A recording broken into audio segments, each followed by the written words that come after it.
Американската полиција уапси група на афроамерикански адолесценти кои претепаа лица со посебни потреби, притоа снимајќи го ужасниот настан, а потоа го објавиле на социјалните мрежи. На вознемирувачкиот видеозапис кој трае 30 на минути, може да се забележи млад човек заврзан преку устата и со заврзани раце, додека напаѓачите извикуваат погрбни зборови за белата раса и Доналд Трамп.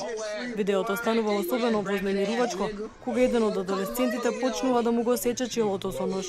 Жртвата опишана како 18-годишно лице со посебни потреби, исчезнал на 31 декември кога бил киднапиран од предградија на Чикаго.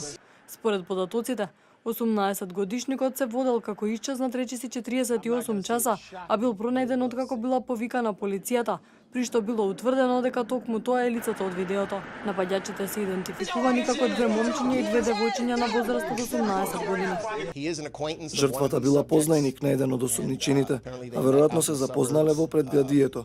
Според информациите, осумничените потоа украле комбе и го донеле во Чикаго.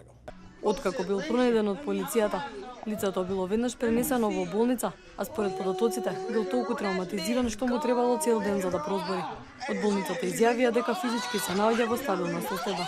Во однос на напаѓачите, доколку се прогласат за виновни, би можеле да се соочат со затворска казна до 40 години.